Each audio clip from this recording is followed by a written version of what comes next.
এয়া আমলা জুচ পিচি ৰাখিছিলোঁ আৰু ফ্ৰিজত ৰাখিছিলোঁ। এতিয়া মই এইখিনি আইচ কিউব মানে হ'বলৈ দিলোঁ আৰু ইয়াত দেখিছেনে জিপ-লক বেগত ভৰাই ৰাখিছোঁ। আজি দিনটো এইখিনিয়ে কৰিম আৰু দুটামান কাম আছে, তো সেই আৰু কাম হাতত লৈ লৈছোঁ পূৰা। ৰাতিপুৱা যিহেতু খাবলৈ সদায় মানে মিক্সিটো ঘূৰাই থাকিবলৈ মন নাযায় ন, সেইটো কাৰণে জিপ-লক বেগত ভৰাই থ'লে সেইটো কাৰণে সুবিধা হয়, ডাইৰেক্ট উলিয়াই আৰু গৰম পানীত দি খাব পাৰি। আৰু এইফালে চয়াবিন ধুনীয়াকৈ নিমখ দি পিনে বইল কৰি ৰাখি শুকুৱাই ভালকৈ ধুই শুকুৱাই মই জিপ-লক বেগত ভৰাই ৰাখিছোঁ। আৰু এইফালে অকণমান জুচ খাই লওঁ।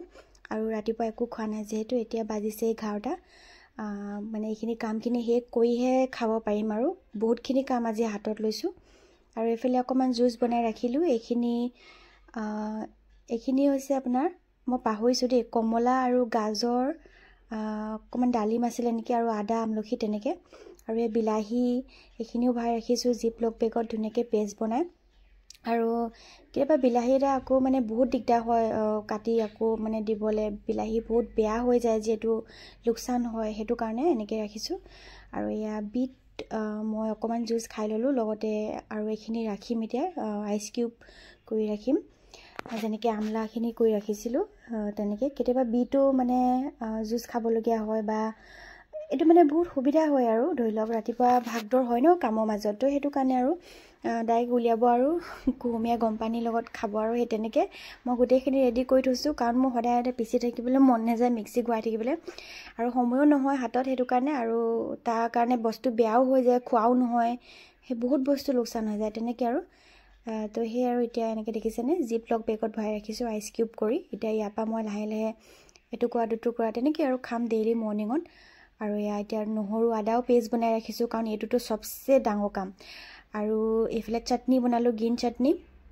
আৰু এয়া আইচ কিউব এয়া দেখিছেনে উলিয়াই ৰাখিলোঁ এতিয়া, মানে জিপ-লক বেগত ভৰাবৰ কাৰণে। এয়া গাজৰ, কমলা, আদা আমলখি আইচ কিউব, আৰু এয়া গ্ৰীণ চাটনি, আৰু এয়া নহৰু আদা পেষ্ট।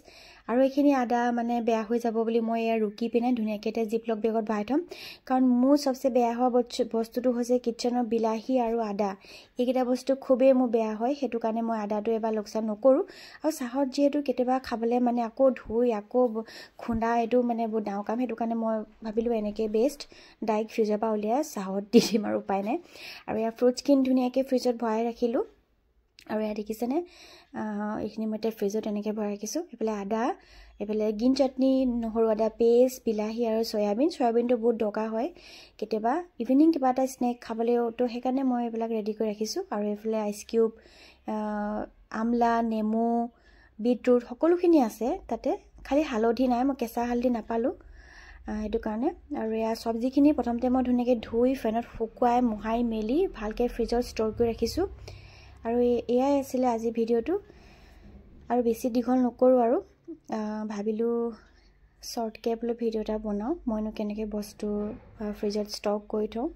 যাৰ সময় নাই তেওঁলোকে এনেকৈ কৰি ৰাখিব পাৰে। তো সেয়ে আৰু আজিলৈ আহিছোঁ তেতিয়াহ'লে, বাই।